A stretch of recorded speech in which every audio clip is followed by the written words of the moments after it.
এই আয়াত যখন নবী সাহাবীদের সামনে বললেন, মাথার পাগড়ি পরা, মুখোশধারী, পরনের জুব্বা, নবীর পিছনেই নামাজ পড়ছে। আল্লাহ নবীর কাছে গিয়ে বললেন, ইয়া রাসূলুল্লাহ, এটা না গন্ডগোলের আয়াত। মাথাত কি আছে? পাগড়ি রে, খালি টুপি না, পাগড়ি পাগড়ি। মুখত কি? দাড়ি, পরনের জুব্বা। নবীর পিছনে দীর্ঘদিন হলে নামাজ পড়তেছে। এই লোকটা যায় নবীর কাছে বলতেছে, ইয়া রাসূলুল্লাহ, এটা না গন্ডগোলের আয়াত। আচ্ছা, কোরআনের কোন আয়াত কি গন্ডগোলের আয়াত? তো তাহলে এই যে বললো নবীকে, হুজুর এটা না গন্ডগোলের আয়াত। আজকে আমাদের বাংলাদেশে ইসলামী আন্দোলনকে অনেকে গন্ডগোল মনে করে। জোরে খান কথা ঠিক কিনা? ইসলামী আন্দোলন কি গন্ডগোল? ইসলামী আন্দোলন হলো বাতিলের বিপক্ষে হকের বিজয়। জোরে খান কথা ঠিক কিনা? যেটা প্রত্যেকটা নবীরা করেছেন, সাহাবীরা করেছেন। তো এখন টুপি, দাড়ি, জুব্বাওয়ালা বলতেছে এটা না গন্ডগোলের আয়াত। সঙ্গে সঙ্গে নবী আসমানের দিকে তাকায় বলে, আল্লাহ, এতদিন হলো আমার পিছনে নামাজ পড়ে, এই লোকটা বলতেছে এটা গন্ডগোলের আয়াত, তাহলে কে? একটা আমি নবী চিনবার পারতেছি না, টুপি আছে, দাড়ি আছে, জুব্বা আছে, ই আসলে কে? এমন সময় আল্লাহ তাআলা আবার আয়াত নাজিল করে বললেন, অমিনান নাসি মাইয়াকুলু আমান্না বিল্লাহি ওয়া বিল ইয়াউমিল আখিরি ওয়া মা হুম বিমুমিনিন।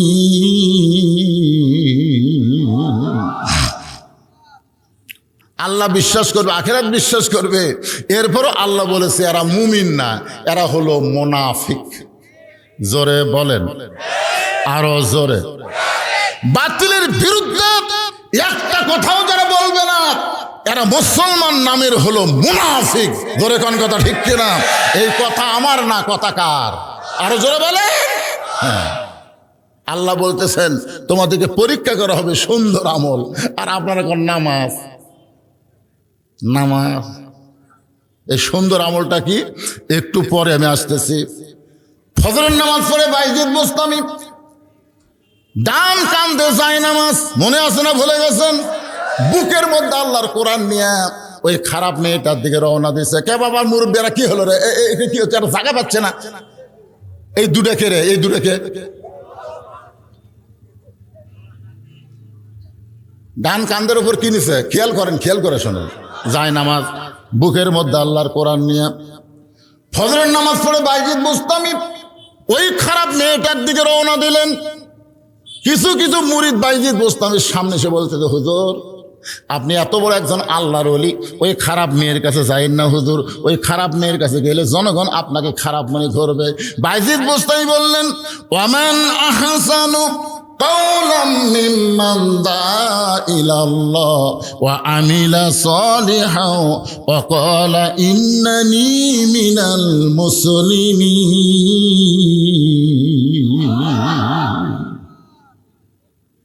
আজকে আমরা কিছু হুজুর যদি হিন্দুদের কাছে যাই, তখন সাইড থেকে কয়, হুজুর আবার হিন্দুর কাছে যাচ্ছে। আমাকে টার্গেট যদি থাকে মুসলমান কর্ম, যাওয়া কি খারাপ? হুজুর যদি সুদারুর কাছে যায়, হুজুর আবার সুদারুর সাথে আড্ডা মারতেছে, আমার টার্গেট যদি থাকে সুদ খাওয়া বন্ধ কর্ম, যাওয়া যায় আছে না? কথা কোন আজায় আছে না? হুজুর আবার বেনামাজির সাথে আত্মীয়তা করতেছে, আমার টার্গেট যদি থাকে ওকে নামাজি বানাবো, তাহলে ওর কাছে যাওয়ার দরকার আছে না? টার্গেট খেয়াল করেন, টার্গেট খেয়াল করেন। ইসলামী দল এমনি এমনি কারোর কাছে যায় না, একটা টার্গেট নিয়ে পাও ফেলায়। জোরে কোন কথা ঠিক কিনা? না বুঝে কি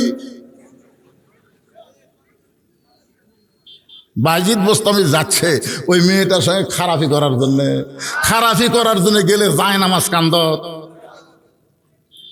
কিন্তু মুরিদরা বুঝবার না পারে, কয় হুজুর আপনি যাবেন না, জনগণ খারাপ বলবে। বাইজিদ বুস্তামি বলতেছেন কোরআনের আয়াত দিয়ে, কে কি বললো এইটা আমার ব্যাপার না, আমি টার্গেট নিয়ে যাচ্ছি। আমার সঙ্গে আছে কে? যেই খারাপ মেয়েটার কাছে গেছে, মানে বাড়ির ওই দরজা ঘরের কাছে গেছে, ওই এলাকার কিছু যুবক ঘুরতেছিল, কিছু যুবক ঘোরাফেরা করতেছিল। বাইজিদকে দেখেই কয়, নাউজুবিল্লাহ নাউজুবিল্লাহ, কে টুপিওয়ালা এটি করে।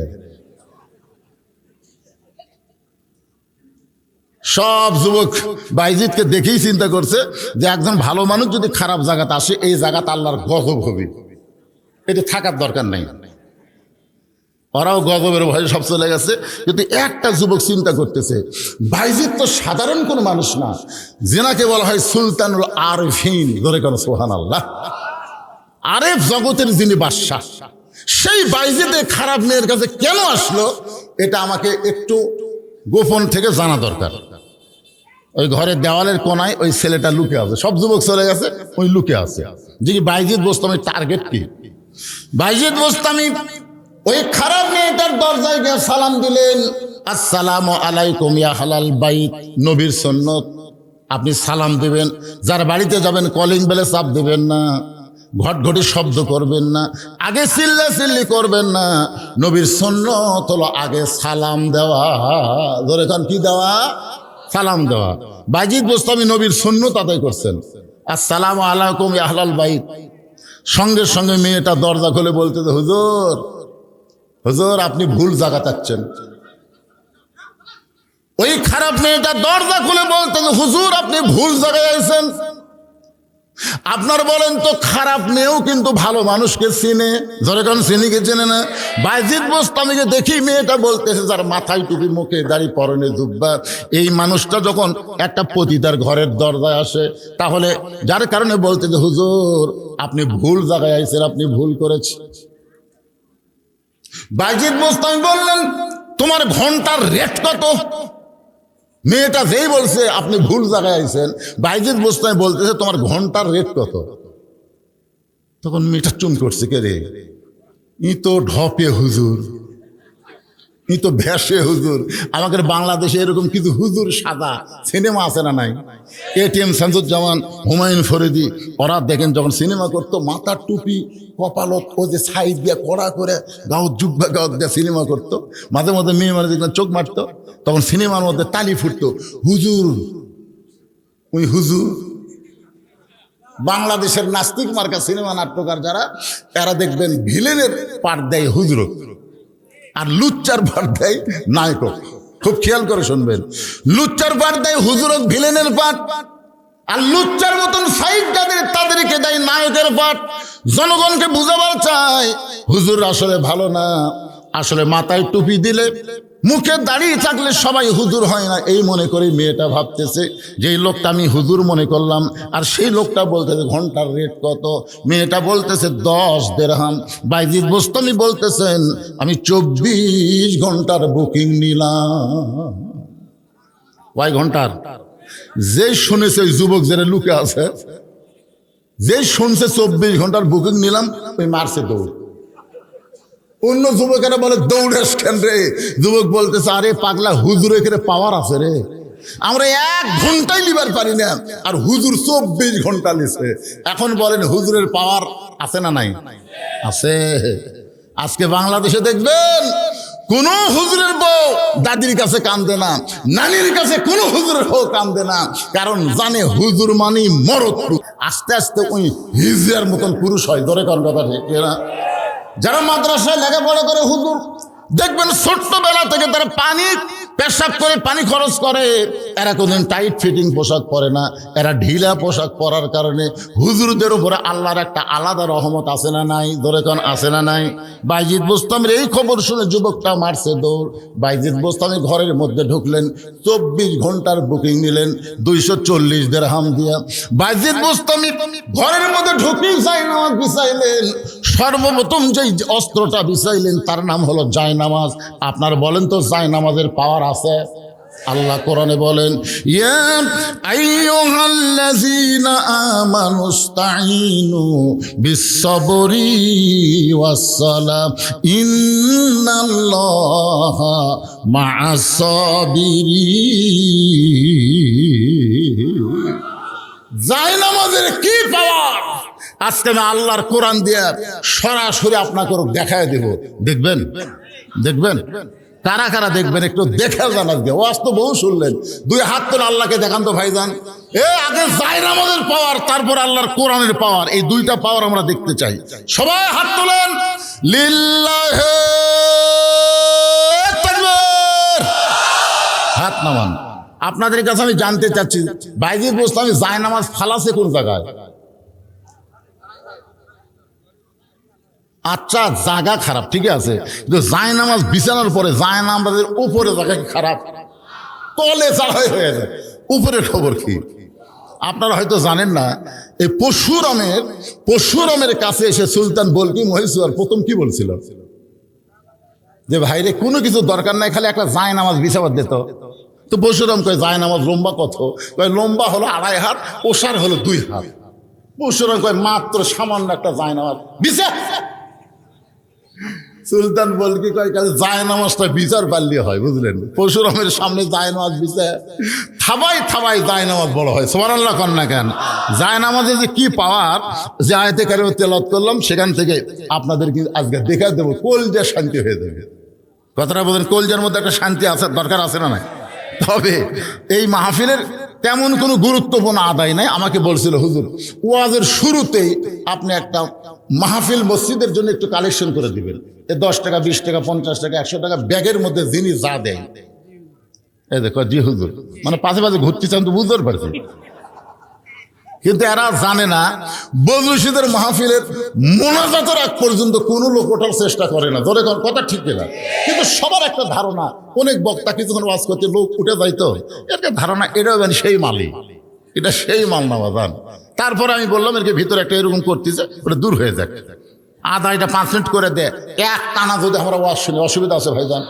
পকেট থেকে 10 টাকা 20 টাকা 50 টাকা 100 টাকা যখনই মসজিদের জন্য আপনাদের কাছে ব্যাগ যাবে, আপনারা দিবেন না? একটা টাকাও দিবেন না? দিবেন? কারা কারা দিবেন আল্লাহকে একটু হাত দেখান তো দেখি। যারা দিবেন তারা হাত তোলেন। মাশাআল্লাহ, সবাই দিবে, সবাই দিবে। এই ব্যাগেলারা কোথায় রে? ব্যাগেলা কোথায়? এখনো বিচাচ্ছি আর দেখছে, এখন বাঁচতেছে কয়টা? 10:30 পার হয়ে গেছে, এরপরও বিছনাই বিচাচ্ছে। মহিলা প্যান্ডেল আমার মায়েরাও দেবে, কারণ মায়েদের ওয়াজ শুরু করছে। বাইজিদ বোস্তামি একটা খারাপ মেয়ে। আসলে মেয়েরা খারাপ না, পরিবেশের কারণেই মেয়েরা খারাপ হয়ে যায়। ধরে কোন কথা ঠিক কি না? মেয়েই তো মা হয়ে যায়। আমার মায়েরা আপনাদের কাছেও মসজিদের জন্য যাবে, যিনি যা পারবেন খুশি খুশি আল্লাহর হস্তে দান করবেন। এখানে যদি কোনো আল্লাহর বান্দা থাকে, হুজুর ওই ব্যাগের মধ্যে 10-20 টাকা দিব না, আমি আপনার হাতে 10,000 20,000 5,000 দিব, তাহলে এখানে কষ্ট করে এই সময়ের মধ্যে আপনার আশা দিবার পারবেন। তবে 10 20 50 টাকার জন্য টেজে আসার দরকার নাই। ওই ব্যাগের মধ্যে ওই যে মাদ্রাসার বাচ্চারা নামছে, সবাই একটু দেন আর জিকির করেন, লা ইলাহা, জোরে জোরে আল্লাহর জিকির, লা ইলাহা।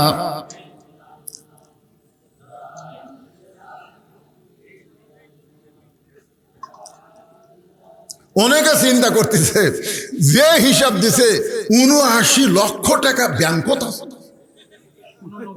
89 লক্ষ টাকা ব্যাংকত আছে, আবার দেওয়াই লাগবে। সেটাই তো কথা। আর সেটাই কি কথা রে পাগলা? ব্যাংকে আমার কথা 1 কোটি থাক, মসজিদের 1 কোটি 10 কোটি থাকলে কোনো সমস্যা আছে?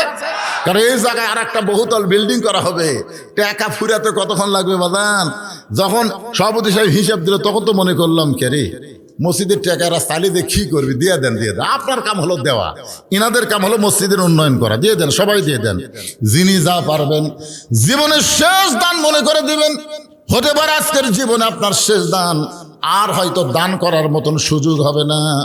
বাজানগো, জীবনের শেষ দান মনে করে আল্লাহর হস্তে দিয়ে দিবেন। চিরা ফেটা ছোট টাকা দিবেন না, পকেটে যদি বড় টাকা থাকে। আল্লাহ কোরআনে বলেছেন, লান তানালুল বিররা হাত্তা তুনফিকু মিম্মা তুহিব্বুন, তুমি যেটা সবচাইতে মহব্বত করো ওইটাই তুমি আল্লাহকে দান করো। পকেটের মধ্যে 3টা লোট আছে, মনে করেন 3টা, একটা 50 টাকা 100 টাকা আর একটা হলো 200 টাকা। আপনি 3টা লোটের মধ্যে কোনটাকে বেশি ভালোবাসেন? 50 টাকা 200? তো আল্লাহ বলতেছে যেইটা তুমি মহব্বত করো ওইটাই আমার দাও। এখন যদি আপনি 10-20 টাকা তাও দেন ছিঁড়া। গতকাল যেখানে মাহফিল করলাম, আমার পাশে গুনতেছে, খালি ব্যাগ ঢালতেছে ভাই, গোটাল ব্যাগের মধ্যে 2-1টা 100 টাকা আছে, 500 টাকা নাই। আমি তখন একটা টেকনিক করলাম যে আজকের এই মাহফিলে একটা 500 টাকা কেউ যদি দেখাবার পারেন, টাকা আছে এরকম 1-1টা 500 টাকা, একজন লাভ দুটা দেখাবো কেন হুজুর, দিয়ে দিলাম। এই দেওয়া দেওয়া শুরু হতে প্রায় 50-60টা 500 টাকা লোড টেজতে উঠলো। তার মানে 500 টাকা ঠিকই আছে, খালি 10 টাকা 20 টাকা ছেঁড়া দিচ্ছে। আপনারা কোন তো মসজিদ কার ঘর? কার ঘর? তা আল্লাহর ঘরে তো আপনি দিচ্ছেন। বিশ্বাস করেন আপনি একজন ভাগ্যবান ব্যক্তি। রাসূল বলেছেন যে আল্লাহর ঘর তৈরি করার ব্যাপারে সহযোগিতা করে, আল্লাহ তাকে জান্নাতে একটা ঘর বানিয়ে দেয়। এজন্য সবাই দেন, সবাই দেন, আল্লাহর রাস্তায় দেন। দেওয়া যখন শেষ হবে আবার আলোচনা শুরু হবে। আমার মায়েদের মধ্যে আদায় হচ্ছে, মায়েরা দান করবেন। ইসলামের সবচাইতে বেশি যিনি দান করেছেন তিনি হলেন খাদিজাতুল কুবরা, আল্লাহ নবীর বিবি খাদিজাতুল কুবরা। যত সম্পদ আল্লাহ তাকে দিয়েছিলেন সব সম্পদ আল্লাহকে দান করেছেন। পুরুষদের মধ্যে যিনি দান করেছেন তার নাম হলো ওসমান গনি। জোরে বলেন তার নাম কি? ওসমান গনি। একদিন নবী ওসমান গনিকে কাছে ডাক দেব, ওসমান, আল্লাহ তোমাকে কত সম্পদ দিছে, তুমি কি তার হিসাব জানো? আল্লাহ নবী ওসমানকে বলতেছে, ওসমান এদিকে তাকান, সামান্য কয়েক টাকা দিবার যা শয়তান অন্যদিকে মন ঘুরে দিছে, এদিকে খেয়াল করেন। আল্লাহ নবী ওসমান, আল্লাহ তোমাকে কত সম্পদ দিছে, তুমি কি তার হিসাব জানো? ওসমান গনি বলে, রাসূলুল্লাহ, যেদিন থেকে আল্লাহ তাআলা যাকাত ফরজ করেছে, যেদিন থেকে সম্পদশালীর জন্য আল্লাহ যাকাত ফরজ করেছে, সেদিন থেকে হিসাবের দরকার আছে না নাই? এজরকার আছে না নাই? গরিব মানুষের কিসের হিসাব রে? নুন আনতে পান্তা ফুরায়, ওর আবার হিসাবের দরকার আছে, কিন্তু এটার হিসাবের দরকার আছে। কারণ শতকরা 2.5 টাকা যাকাত দেওয়া লাগবেই। জোরে খান কথা ঠিক কি না? কতক্ষণ শতকরা কয় টাকা? এখন যদি কোনো ধনী মানুষ কয়, ভাই রে আমার যে কত টাকা আছে আমি নিজেই জানি না, ওই জাহান্নামী, ওই জাহান্নামী। কেন কত টাকা তুই জানি না? তার মানে কি তুমি যাকাত দাও না? দে হুজুর, মন যা চাই তাই দেও। মন যা চাই তা যাকাত দিলে হবে না, হিসাব করে পাই টু পাই যাকাত দেওয়া লাগবে। জোরে কোন কথা ঠিক কিনা? শতকরা কয় টাকা? আরো জোরে। ওসমান গনি বললেন, ইয়া রাসূলুল্লাহ, অবশ্যই একটা হিসাব আছে। রাসূল বলেন, হিসাবটা বলো। ওসমান গনি বলতেছে, নবী গো, আল্লাহ আমাকে যত সম্পদ দান করেছে, আল্লাহ আমাকে যত সম্পদ দান করেছে, এই সম্পদ রাখতে গিয়ে যে গুদাম লাগে, ওই গুদামে তালা দিয়া চাবি টানতে একটা উট হিমশিম খায়। সুবহানাল্লাহ, মুখত আসে না? কি কইলেন খেয়াল করছেন? আমাকে আল্লাহ যত সম্পদ দিছে, এই সম্পদ গুদামে রাইখা, গুদামে তালা দিয়ে ওই তালার চাবি টানতে একটা উট হিমশিম খায়। আল্লাহ নবী ওসমান, আল্লাহ তোমাকে এত সম্পদ দান করেছে, সেই সম্পদ যদি আল্লাহ ফেরত চায়, আল্লাহ দেওয়া সম্পদ যদি আল্লাহ ফেরত চাই, তখন তুমি কি করবা? সঙ্গে সঙ্গে ওসমান গনি মারছে দৌড়। যেই দৌড় মারছে, ওমর ফারুক বললেন, নবী গো, ওসমান গনি যে হারে দৌড় মারলো, আপনি কি চিন্তা করেন? রাসূল বলে, ওমর, আজ যদি কোনো কথা বলো না, কথা বলবার গেলে তদন্ত করে বলা লাগবে। সুবহানাল্লাহ। কিছুক্ষণ পরে সমস্ত সাহাবী নবী সহ দেখতেছে ওসমান গনির যে উটটা চাবি টানে, ওই উটটা রশি ধরে ওসমান গনি নবীর কাছে নিয়ে আইছে। এসে বলতেছে, ইয়া রাসূলুল্লাহ, যতগুলো গুদামে মাল আছে, ওই গুদাম সহ গুদামে তালা দেওয়া হয়েছে, ওই তালা সহ এই চাবি বহনকারী উটটাও পর্যন্ত আমার আল্লাহকে আমি দিয়া দিলাম। রাসূল বলে, ওসমান, সবই যদি আল্লাহ দিলা, তোমার জন্য তুমি কি রাখলা? ওসমান চোখের পানি বের করে বলে, নবী গো, একজন মুসলমানের জন্য আল্লাহ নবী যথেষ্ট। আমরা অনেক কিছুই মনে করি, আল্লাহ লাগে, হিল্লাও লাগে, আল্লাহ লাগে, হিল্লাও লাগে। আল্লাহ লাগবে কিন্তু হিল্লা লাগবে না। দেওয়ার মালিক হচ্ছে আমার আল্লাহ। জোরে কোন কথা ঠিক কিনা? আল্লাহ কোরআনে বলেছেন, ওমা তুনফিকু মিন শাইইন ফি সাবিলিল্লাহি ওয়াফা ইলাইকুম ওয়া আনতুম লা তুজলামুন। দেওয়ার মালিক কে? একটু মনোযোগ দিয়ে শুনবেন। বায়জিদ বুস্তামি ওই খারাপ মেয়েটার ঘরে যায় নামাজ বিছায়া 4 রাকাত নামাজের নিয়ত করলেন। আল্লাহ কোরআন শরীফের মধ্যে বলেছেন, আস্তাইনু বিস-সাবরি ওয়াস-সালাহ, যদি আমি আল্লাহর কাছে কিছু পাবার চাও তাহলে ধৈর্য আর নামাজের মাধ্যমে চাও। শুধু চাইলে আল্লাহ দিবে না, ধৈর্য আর নামাজের মাধ্যমে চাইতে হবে। হুকুম কার? ইয়া আইয়ুহাল্লাযীনা আমানু ইসতাঈনু বিস-সাবরি ওয়াস-সালাহ। আপনারা বলেন তো, এই যে ধৈর্য আর নামাজ আল্লাহ একসাথে কেন বললেন? একসাথে বলার কারণ হলো, আমরা সব জায়গায় ধৈর্য আছে, খালি নামাজের মধ্যে আমাদের ধৈর্য নাই। আছে? নামাজের মধ্যে ধৈর্য আছে? আপনারা এই পাঁচবিবি কেন্দ্রীয় মসজিদে আজান তো দেয়, আজান দেওয়ার সাথে সাথে তো আর আসেন না। হঠাৎ একদিন আপনি ভুল করে, আপনি আকামত দেওয়ার আগে কোনো দিনও আসেন না, কিন্তু হঠাৎ একদিন ভুল করে 5 মিনিট আগে আসছেন, ভুল করে, ইচ্ছা করে না। মসজিদে ঢোকার পর থেকেই আপনার ঘড়ি দেখা শুরু হয়ে গেছে। ঢোকার পর থেকেই একবার মসজিদের দেওয়াল ঘড়ি, একবার হাত ঘড়ি। 5 মিনিটের মধ্যে কমপক্ষে 5 বার আপনি দেখছেন। দেখার পরেও পাশের জনক বলতেছেন, ভাই ঘড়ি কি ঠিক আছে? দেখো তার কয় মিনিট। তখন বলতেছে, ভাই রে আরো 4 মিনিট আছে। তখন আফসোস করে বলতেছে, আজ ঘড়ি লড়তেছে না ভাই রে, আজ ঘড়ি লড়তেছে না। ওর আশা হচ্ছে আকামত যখন দেয় তখন আসে, ওই ভুল করে আজ 5 মিনিট আগে যাচ্ছে, 4 বার 5 বার ঘড়ি দেখছে, তারপরে বলতেছে ঘড়ি লড়তেছে না। এই লোকটাই যখন নামাজ পড়ে বাইরে যা চাষটলে 1-8 ঘন্টা গল্প করতেছে, একবারও ঘড়ি দেখে না। ধরে কার কথা? তাহলে মসজিদে আসলে আপনার এত ঘোড়ারোগ ধরে, আর বাজারে গেলে ঘড়ি দেখেন না, তার মানে কি? এই জন্য আল্লাহ বললেন ধৈর্য আর নামাজ। নামাজের মধ্যে ধৈর্য দেওয়া লাগবে। বাজিদ বুস্তামি খারাপ মেয়েটার ঘরে 4 রাকাত নামাজের নিয়ত করলেন। এই নামাজের নাম হলো সালাতুল হাজত। সালাতুল হাজত, সালাতুল হাজত নামাজের নিয়ত করে বাজিদ বুস্তামি সূরা ফাতিহা তেলাওয়াত করলেন। সূরা ফাতিহার মধ্যে সব কিছু আছে। সূরা ফাতিহাকে বলা হয় উম্মুল কোরআন, কোরআনের মা। সুবহানাল্লাহ কর না কেন?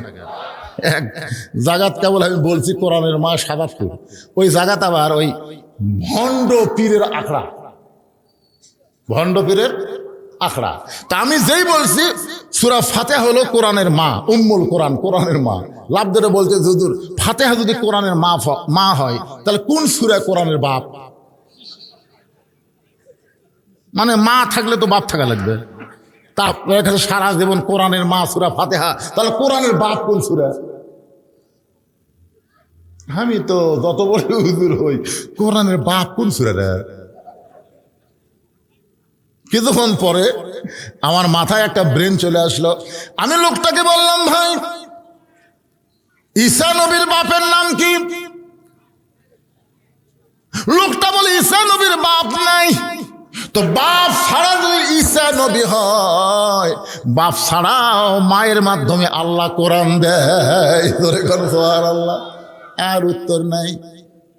সূরা ফাতিহার মধ্যে আমরা বলতেছি ইয়্যাকা না'বুদু ওয়া ইয়্যাকা নাস্তাঈন। এরপর আমরা কি বলবো? কি চান? আল্লাহর কাছে কি চাচ্ছেন? আল্লাহ তোমার ইবাদত করি, তোমার কাছে আমরা চাই। কি চাইতেছি? ইহদিনাস সিরাতাল মুস্তাকিম। আপনার পারেন না ভাইজান, পারেন না? তাহলে সবাই বলেন ইহদিনাস সিরাতাল মুস্তাকিম। এমন একটা পথ চাই আল্লাহ। আমি ইচ্ছা করলে বাহিরের যুবকদের বলতে পারতাম, যুবক ওই খারাপ মেয়ের কাছে যাইও না। আমি যুবকদের বলতে পারতাম, আমি বাইজিদ বলতে পারতাম, যুবক ওই খারাপ মেয়ের কাছে যাইও না। একটা যুবককে বলতে গেলে আরো 10টা যুবক ঢুকবি। এরা সংখ্যায় হলো 100। জোরে কোন সংখ্যায় কত? তাহলে 100 জন যুবককে তো আমি একবারে বলতে পারতেছি না। এক যুবককে যদি বলি খারাপ মেয়ের কাছে যাইও না, আর একটা যুবক ঢুকবে। আল্লাহ গো, আমি বাইজিদ কোনো যুবকের কাছে যাই নাই, আমি হেড অফিসের মধ্যে ঢুকছি। আমি হেড অফিসের মধ্যে ঢুকছি কারণ একটা মেয়ে যদি ভালো হয় তাহলে সব যুবক ভালো হতে বাধ্য হবে। আপনারা বলেন তো, পরিমুনির মতন খারাপ মেয়ে কি বেশি নাকি? এ কথা কন না কেন? বেশি? খুব বেশি না। 2-4টা পরিমণি যদি বাংলাদেশে থাকে, আমাদের অধিকাংশ যুবক নষ্ট হয়ে যাবে। খারাপ মেয়ের সংখ্যা বেশি না, কিন্তু অল্প মেয়ের মাধ্যমে হাজার হাজার যুবকের চরিত্র নষ্ট হয়ে যায়। এই জন্যই বাইজিদ বোস্তামি বলতেছে, আল্লাহ আমি হেড অফিসের মধ্যে ঢুকছি, একটা মেয়ে যদি ভালো হয় তাহলে যুবকগুলো ভালো হবে, একটা মেয়ে এক সময় মা হবে, একটা মেয়ে আজকে মেয়ে আছে কিন্তু এক সময় মা হবে, মা যদি ভালো হয় পেটের বাচ্চা আল্লাহর ওলি হয়। আল্লাহর একজন নবী ছিলেন নুহু নবী, ইয়াকুব নবী। যেরকম কি নবী? ইয়াকুব নবী। একদিন নির্জনে বসে আল্লাহ বলতেছে, আল্লাহ আমাকে আপনি 12টা সন্তান দিলেন, 12টা, তো 12টা সন্তানের মধ্যে 2টা এত ভালো আর এই 10টা এত খারাপ কেন হলো? আমি নবী হয়ে জন্ম দিলাম, আমি বাবা আল্লাহর নবী, কার নবী? আমি নবী হয়ে জন্ম দিলাম, 2টা আমার এত ভালো, বনিয়ামিন ইউসুফ এত ভালো, আর এই বাদ বাকি 10টা খারাপ হলো কেন? আল্লাহ কয়, ইয়াকুব তোমার বউ কয়টা? ইয়াকুব নবী বলতেছে, আল্লাহ বউ 2টা। আল্লাহ বলে, ইয়াকুব রে তোমার যে বউ ভালো সে বউয়ের পেটের বাচ্চা 2টা ভালো হয়ে গেছে, আর তো তোমার যে বউ খারাপ সে বউয়ের পেটের 10টা বাচ্চা খারাপ হয়ে গেছে। এখান থেকে প্রমাণ হলো সন্তান ভালো নিতে গেলে বাবা শুধু ভালো হলে হবে না, মা ভালো হওয়া লাগবে। বাবা আনন্দে মাতিয়া সাগরে ভাসাইয়া। আচ্ছা তোমাদের মধ্যে কি মাঝে মধ্যে কিছু তো তাহলে এরকম সাউন্ড হলো কেন? সাউন্ড তো ভালোই চলতেছে। বাড়ি খাচ্ছে না, বাড়ি খাচ্ছে না সাউন্ড। বাবা আনন্দে মাতিয়া সাগরে ভাসাইয়া সেই যে চইলা যায় খবর লয় না, মাজন ধরিয়া উদরে কত কষ্ট করে 10 মাস পরে পায় প্রসবের বেদনা, এমন দরদি ভবে কেউ হবে না আমার মা, মা গো। কি বুঝতেছেন?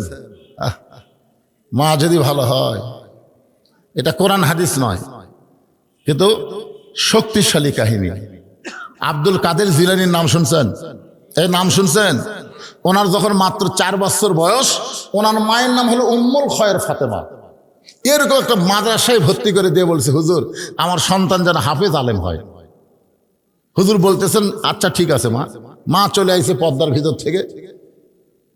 এখন পরের দিন আব্দুল কাদেরকে তো এখন কি করা লাগবে? মাদ্রাসার বাচ্চাদেরকে কিন্তু আগে কায়দা সেবারা দেয় না, আগে পেশাব খানাত নিয়ে যায়। কোন জায়গা দিয়ে যায়? আপনারা মাদ্রাসার ছাত্র দেন না, ভর্তি করলেও কায়দা দিবি না, আগে সব পেশাব কর। আমার মাদ্রাসা যে কটা ভর্তি হয় হুজুর আগে পেশাব খানাত নিয়ে যায়। আমি পেশাব খানাত দেন? বলে ওই যে কিতাব ধরবি, ধরার আগে পবিত্র হওয়া শেখা লাগবে। লায়ামুসুহু ইল্লাল মুতাহহারুন, ততক্ষণ পর্যন্ত স্পর্শ করা যাবে না যতক্ষণ পর্যন্ত পবিত্র না হবে। জোরে কর সুবহানাল্লাহ।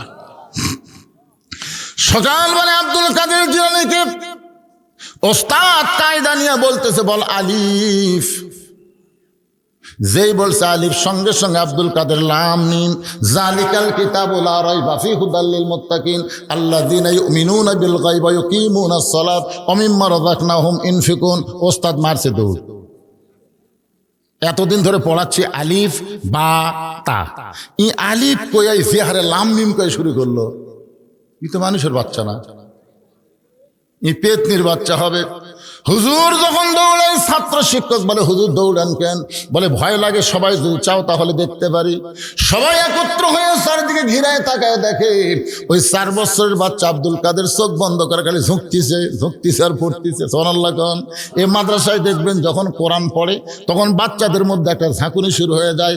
আল্লাহ বলেছেন, ইন্নামাল মুমিনুনাল্লাযীনা ইযা যুকিরাল্লাহু ওয়াজিলাত কুলুবুহুম ওয়া ইযা তুলিয়াত আলাইহিম আয়াতুহু যাদাতুহুম ঈমানা ওয়া আলা রাব্বিহিম ইয়াতাওয়াক্কালুন। দেখছেন কোনদিন আপনার এই মাদ্রাসার যখন বাচ্চারা কোরআন শরীফ পড়ে দেখছেন?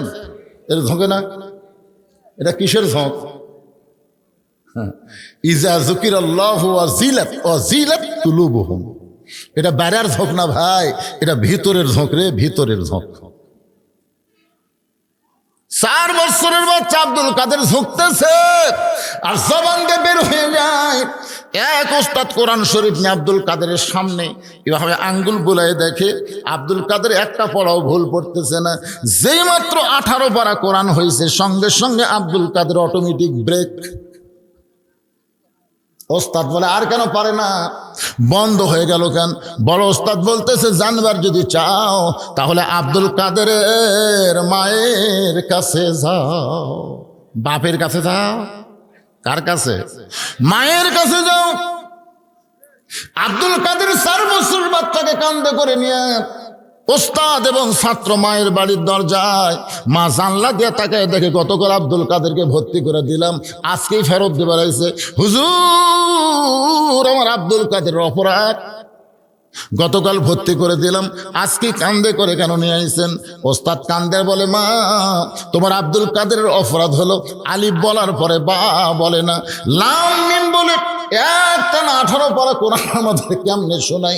তোমার বাচ্চা আব্দুল কাদের 18 পারা কোরআন কেমনে শোনাই? মা কান্দারে বলে হুজুর আমার ছেলে 18 পারা কোরআন কেমনে শোনাইলো?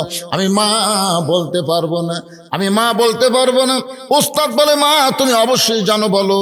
আব্দুল কাদেরের মা বলতেছে হুজুর আমি হলাম 18 পারা কোরআনের হাফেজা। ওই আব্দুল কাদের যখন আমার পেটের মধ্যে ছিল, ওই আল্লাহর শপথ করে বলতেছি আমি একটা ওয়াক্ত নামাজ কাজা করি নাই। আব্দুল কাদের যখন পেটের মধ্যে ছিল ওই বছর রমজান মাসে রোজা করেছি। আব্দুল কাদের যখন দুনিয়াতে ভূমিষ্ঠ হলো, আব্দুল কাদের যখন কাঁদতো আমি তখন কোরআন পড়ে পড়ে ওর কান্না থামাইতাম। আব্দুল কাদের যখন স্তনের দুগ্ধ পান করত আমি কোরআন তেলাওয়াত করে করে ওকে স্তনের দুগ্ধ পান করাতাম। আমার আব্দুল কাদের যখন বিছনায় রাত্রিবেলা ঘুমাইতে যাইতো আমি 1 পারা কোরআন না শুনাইলে আমার আব্দুল কাদের কোনোদিন ঘুমাইতো না। এই 4 বছরে 18 পারা কোরআন আমি বহুবার তেলাওয়াত করে করে আমার আব্দুল কাদেরকে শোনাইছি। আমার মুখের তেলাওয়াত শুনতে শুনতে আব্দুল কাদের যে 18 পারা কোরআন মুখস্থ করেছে আমি মা হইয়াও বুঝতে পারি নাই। সমস্ত শিক্ষক ছাত্র বলে মা যদি ভালো হয় পেটের বাচ্চাও আল্লাহর ওলি হয়ে যায়। অনেক আবার বলে পেটের ভিতর থেকে না, পেটের ভিতর থেকে না। অনেকে বলে পেটের ভিতর থেকে 18 পারা কোরআন, পেটের ভিতর না পাগলা, ওই শুনতে শুনতে কয় বছর কি মা যদি সবসময় পড়ে। ছোট বাচ্চাকে ব্রেন ভালো না খারাপ? খুবই ব্রেন ভালো। এই যে মা এখন কটকটি দেখে, কিরণমালা দেখে, স্টার জলসা দেখে, ওই ছোট ছোট বাচ্চারা মায়ের সাথে চুপ করে দেখে, বুঝছেন? এই জন্য মা বোনদের জন্য বলতেছে একটু খেয়াল করবেন। বাইজিদ বুস্তামি বলতেছেন ইচ্ছা করলে বাহিরের যুবকদেরকে আমি ধরতে পারতাম, কিন্তু একটা ধরলে তো আরো 99টা আছে, এদেরকে ধরে ধরে ভালো করা যাবে না। আসল জায়গায় ঢুকছি, আসল জায়গা হলো মেয়ে মানুষ, আসল জায়গা হলো হেড অফিস। একটা মা যদি ভালো হয় তাহলে সমাজের সন্তানগুলো ভালো হবে। আমরা ভবিষ্যৎ মা ভালো চাই। একটা নেপোলিয়ন বলেছে ভালো একটা সন্তান যদি চাও তাহলে ভালো একটা মায়ের দরকার। দরকার কিসের দরকার? আল্লাহর কাছে বাইজিদ বুস্তামি কাঁদতেছে। 4 রাকাত নামাজ শেষ, বাইজিদ বুস্তামি সালাতুল হাজত দিয়ে 4 রাকাত নামাজ নিয়ত করেছিলেন। ওই নামাজ শেষ করেছেন সালাম দিয়া। শেষ করার পরে তাকায় দেখে মেয়েটা তখনও শাস্তিছে। মেয়েটা তখন কি করতেছে? শাস্তিছে। কে রে?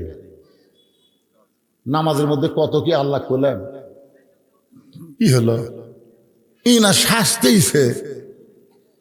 তখন বাইজি চিন্তা করলো নামাজ দিয়ে হবি না, নামাজ দিয়ে হবি না। আমরা বহু দোয়া করছি, নামাজ পড়ে পড়ে কাম হয়নি। এখন বলতেছে মুয়াজ্জিন সাহেব, ইমাম সাহেবকে, হুজুর আমাদের গ্রামে যে হারে চুরি শুরু হচ্ছে, হুজুর গরু চুরি, এটা চুরি, এটা চুরি, আপনি একটু দোয়া করেন তো। দোয়া দিলে আর যেন গ্রামে চুরি না হয়। ইমাম সাহেব এসে না পড়ার পরে বলতেছে একটা মুসল্লি ভাই কেউ যেন বাড়ি যায় না, আজকে দোয়া হবে।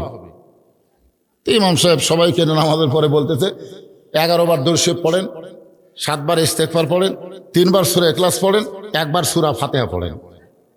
সব কিছু পড়ার পরে ইমাম সাহেব সবাইকে নিয়ে বলতেছে আল্লাহ এই গ্রামে যে হারে চুরি হয়েছে, আল্লাহ আমরা দোয়া দরুদ পড়ে তোমার কাছে দোয়া করতেছি চুরি যেন বন্ধ হয়, আর যেন কোনো চোর চুরি না করে। এই দোয়া যখন ইমাম করতেছে তখন জানলা থেকে চোর বলতেছে আমি, চোর বলতেছে আমি। কারণ দোয়া দেখে চোর খুশি হয়ে গেছে, তোরা দোয়া করে ঘুমা যা, তারপর আমি কাম সারবো। কি এই দোয়া তো আমরা বহু করতেছি, কি কোন করতেছি না ভাইজান? দোয়া দিয়ে অন্যায় বন্ধ হয় না। তারপর আমি নিজে রাত 2টার সময় ড্রাইভার আমাকে বললো হুজুর আপনি নামেন, গেটে আমারে নামাই দিছে। ড্রাইভার গাড়ি নিয়ে গেছে পার্ক করার জন্যে গ্যারেজের মধ্যে। আমি গেটত নামে আমার বাসার দিকে ঢুকতেছি, যেই ঢুক পারলিস আমার গেটের কাছে একটা আমের গাছ আছে, ওই গাছের তলে 3-4টা কুত্তা আরাম করতেছিল। কিন্তু আমাকে দেখাই, আমার পরনের কালো কাপড় দেখাই, ওরা সেই হারে ধরলো, সেই হারে খাও খাও করে ধরলো। আমি দোয়া ইনুস পড়ি, কুত্তা লড়ে না। যে ও দোয়া ইনুস হাসিনা আপাতত ভয়ে পড়তেইছে না, দোয়া ইনুস পড়ি কুত্তা লড়ে না, আয়াতুল কুরসি পড়ি কুত্তা ছড়ে না। এমনকি কোরআন শরীর মধ্যে আছে কুত্তা খেদানোর আয়াত, আছে না নাই? ইন্নাহুম ইয়াকিদুনা কাইদা ওয়া আকিদু কাইদা। এই আয়াত যখন পড়েছি, এক কুত্তা দৌড়ে এসে আমার পাঞ্জাবির কামড় মারল। আমি চিন্তা করলাম, দোয়া দেওয়া হলো না, আয়াতুল কুরসি হলো না, কুত্তা খেদানোর আয়াত দেওয়া হলো না, কি কর্ম রে? তখন আমার ইমান বলতে, হুজুর তোমার মুখত খালি দোয়া আছে কিন্তু হাতত লাঠি নাই। এই দোয়ার সাথে লাঠি লাগতো। তুমি খালি দোয়া পড়তে চা, কুত্তা লড়বি, খালি লাঠি থাকলে এক কুত্তার পাশাত বাড়ি মারলে বাকি 3টা এমনি দৌড়াবি। জোরে কর কথা, ঠিক না? যখন দোয়া দিয়ে কাম হয় না তখন কি লাগে? আর জোরে কর, কি লাগে? বাংলাদেশে দোয়া দিয়ে দরুদ দিয়ে আর সমাজের অন্যায় দূর করা যাবে না। এখন আল্লাহর কোরআনের লাঠি লাগবে। জোরে কোন কথা, ঠিক না? আল কোরআনের আলো, কোরআন হাদিস যেখানে, দুনিয়ার মুসলমান লিল্লাহে তাকবীর। কারণ নামাজ শেষ হয়ে গেছে। বাইজিদ বোস্তামি কয়টা পাওয়ার লেগেছে? একটা নামাজ আর একটা কি?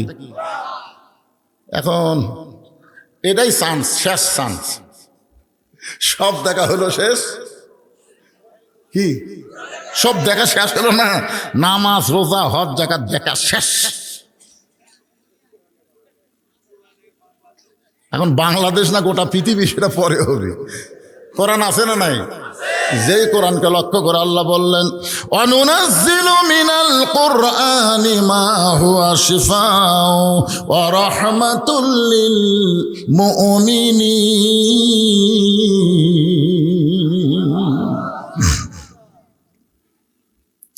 খুব মনোযোগ দিয়ে শুনবেন। এই কোরআনটা কি? যেই কোরআন সম্পর্কে আল্লাহ বললেন সব সমস্যার সমাধান দিতে পারে আল কোরআন। অনুনাজ্জিলু মিনাল কুরআনি মা হুয়া শিফাউ ওয়া রাহমাতুল লিল মুমিনিন।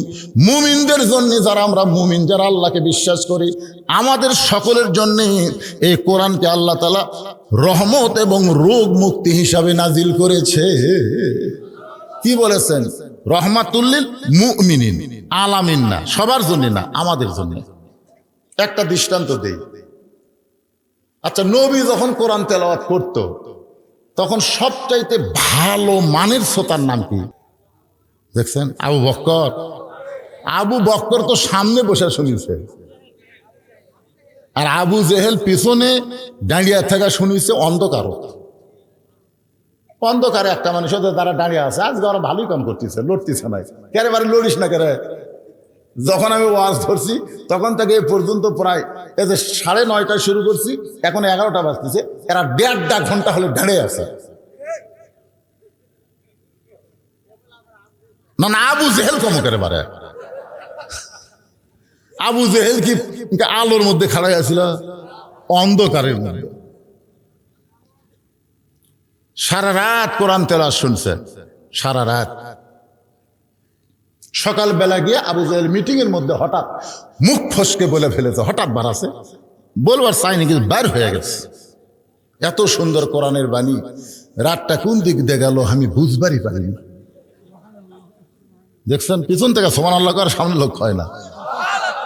দেখছেন আবু জেহেল কি কোরআনের বিরুদ্ধে করে? আজও বাংলাদেশে কিন্তু অনেকেই কোরআনের বিরুদ্ধে না। আবু জেহেল বলতেছে, এত সুন্দর কোরআনের বাণী, রাতটা কোন দিক দিয়ে গেল আমি বুঝবারই পারিনি।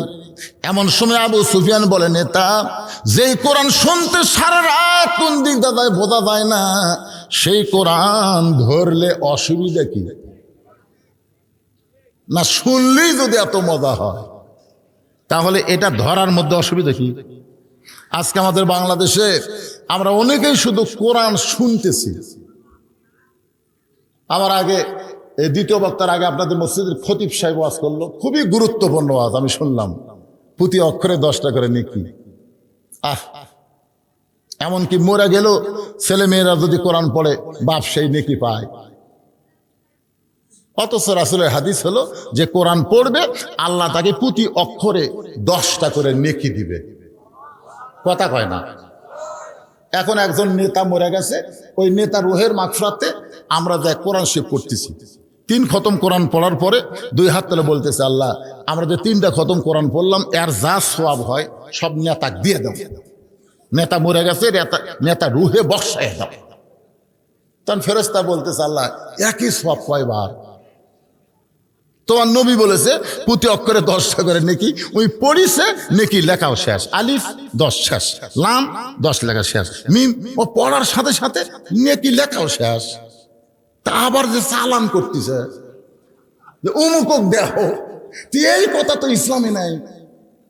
তখন আল্লাহ বলে, ফেরেশতা তোরা সাক্ষী থাক, কোরআন কোনো মরা মানুষের কিতাব না, কোরআন হলো জীবিত মানুষের হেদায়াত। কোরআন কিন্তু মরা মানুষের জন্য লয় ভাই। আমরা যতই ফতোয়া মারি, ওই সারা জীবন কোরআনের বিরুদ্ধে চারণ করছে, আর মরে গেলে কোরআন পড়ে জান্নাত থুয়ে আসবো, এরকম ইয়ারকি মারার কিতাব কোরআন না। ইয়ারকি চলতেছে, ইয়ারকি। যে বেটা কোরআন পড়ে না সে কোরআন থেকে একটা উপকার সে পাবে না। কারণ কোরআন এরা পড়া সুন্নত নফল না, কোরআন পড়া হলো ফরজ আইন। ফরজ আইন, নামাজ পড়া যেরকম ফরজ আইন, আল্লাহর কোরআন শিক্ষা করা একই ফরজ আইন। আমি নিজে পড়বো না, মরে গেলে কোরআন পড়ে আমাকে জান্নাতে থুয়ে আসবি, ইয়ারকি মারার কোরআন। একটু মনোযোগ দিয়ে শোনেন। আবু জেহেল বলতেছে, আবু সুফিয়ান, এই কোরআনকে যদি আমরা ধরি, এই কোরআনকে যদি আমরা গ্রহণ করি, তাহলে আমাদের ভুয়া নেতৃত্ব চলবে না। আমরা জনগণের উপরে যে নেতৃত্ব দিচ্ছি, এই নেতৃত্ব চলবি। ভুয়া নেতৃত্ব বোঝেন না? সারা জীবনেও খোঁজ নাই, ভোটের আগে আসে গরিবের বন্ধু, সমাজসেবক, জনদরদি। আপনাকে 5 বিবিধ হয়তো নাই। আমার এলাকাতে এক নেতা 5 গাড়ি বাড়ে, 1 কোটি টাকার উপর দাম, ভাঙ্গার ভঙ্গার রাস্তার মধ্যে নিয়ে যাচ্ছে। নিয়ে এসে থেকে রাস্তাতে এক ফকির নেতা ড্রাইভারকে বলতেছে ব্রেক কর। ড্রাইভার বলে, স্যার কি জন্য ব্রেক? সামনে মানুষ। মানুষ না স্যার, ওটা ফকির। আরে পাগলা, ভোটের আগে, ভোটের আগে। নেতা নিজেই গাড়ির থেকে নামে ফকির সালাম দেয়, সালাম আলাইকুম চাচা, কেমন আছেন চাচা? ফকির খেলে চারিদিকে তাকায়। নেতা কয়, কি দেখেন চাচা? বলে, কাক সালাম দিলে বাবা? কাক দিলে? বলে, আপনাকে দিলাম, আমি ভিক্ষা করে খাই। ভোটের আগে আপনিও যা, আমিও যা। কি নেতা রে, কি নেতা রে! ভোট পায় যখন নেতা হয়ে গেছে, ওই নেতার 5 বিবিধ নাই, নেতার দাম নাই। 5 বিবিধ থাকবে? নেতা এখন ঢাকার থাকে, মাঝে মধ্যে নেতা 5 বিবি আসে। স্যামসার অত্যাচারে কোনো ভোটার নেতার কাছে যাবার পারে না। জোরে কোন কথা, স্যামসা, এত স্যামসা ভাই। সাধারণ একজন এমপি, একজন মন্ত্রী এত স্যামসা, অথচ আল্লাহর কোরআন দিয়ে যখন রাষ্ট্র চলবে, ওই সময় অর্ধ জাহানের খলিফা হযরত ওমর জুমার দিনে মসজিদের মেম্বরে খুতবা দিচ্ছেন আল্লাহর কোরআন দিয়া। তখন দুনিয়া চলতেছে, অর্ধ জাহানের খলিফা হযরত ওমর। ধরে কোন সুবহানাল্লাহ। আল্লাহর কোরআন দিয়ে রাষ্ট্র চলে। ওমর জুমার দিনে যখন খুতবা দেয়, এমন সময় মাঝখান থেকে এক মুসল্লি দাঁড়িয়ে বলতেছে, আমির আল মুমিনিন, আপনার খুতবা আমরা শুনবো না। ওমর ফারুক চোখের পানি বের করে বললেন, ভাইজান, আমার অপরাধ কি? যদি মানুষের আইন চলতো, যে বেটা বলেছে ওমরের ভাষণ শুনবো না, ওমরের খুতবা শুনবো না, ওমরের সামসা গিয়ে মারাই গুঁড়ে করে দিত। জোরে কোন কথা, ঠিক না? আপনাদের পার্শ্ববর্তী থানার নাম হলো কালাই। নাম কি? কালাই মুন্সিপাড়া, নাম শুনছেন? আমি খালি ওয়াজ করতেছিলাম, 1 ঘন্টা পরে নেতা আসছে। আমার ওয়াজ যখন জমে গেছে তখন নেতা আসছে। তখন সভাপতি আমাকে বলতে, হুজুর মাইক দেন। সভাপতি বলতেছে মাইক দেন, তখন সভাপতি যদি বলে মাইক দেন, আমি কি করবো? ওয়াজ বন্ধ করে যেই নেতাকে মাইক দিছি, মাঝখানে একজন খারাপ, আমরা নেতার ভাষণ শুনবার আসিনি, আমরা হুজুরের তাফসীর শুনবার যাচ্ছি। যেই কষে অক্সামসে পাড়ে ফেলে দিছে, দুইজন পুলিশ যাক ধরে এসে এমন মার মারিছে ভাই। মানুষের আইন যখন চলে তখন নেতারা নিজের ক্ষমতা দেখায়, আর আল্লাহর কোরআন যখন চলে তখন নেতার কোনো ক্ষমতা নাই, ক্ষমতা হলো আল্লাহ। যে বলতেছে আমাদেরকে খাটো পাঞ্জাবি দিয়ে আপনি লম্বা জুব্বা পরে খুতবা দিবেন, আপনার খুতবা আমরা শুনবো না।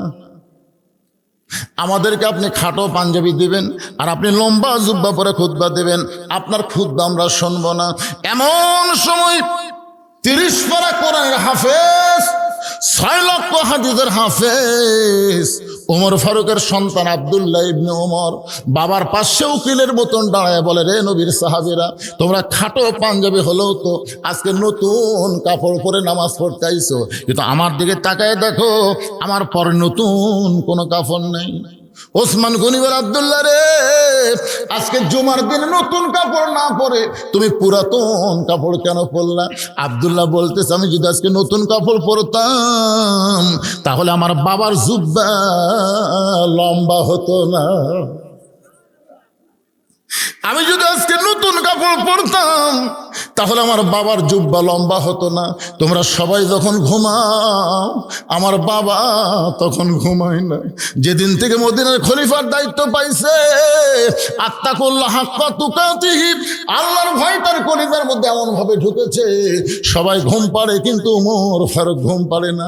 মানুষের দুঃখ কষ্ট নিজের চোখে দেখে, কে কেমন কোথায় কেমন আছে।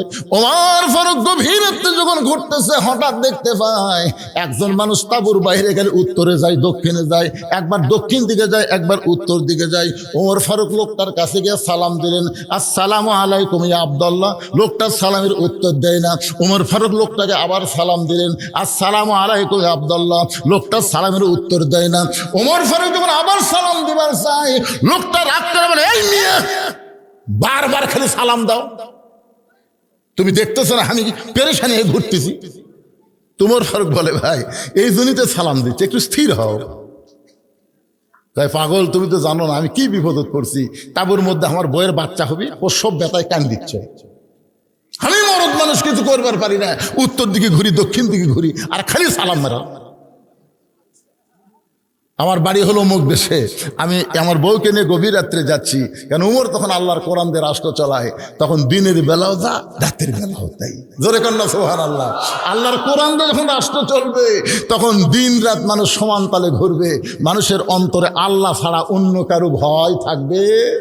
আর আপনাকে 5 মিনিট থেকে ওয়াজ করে হিজ নিয়ে যায়, ভাই তেলতেলা রাস্তা, হুজুর রাস্তা খুবই তেলতেলা, হুজুর রাস্তা তো তেলতেলা, মোড়ে মোড়ে যে ডাকাত।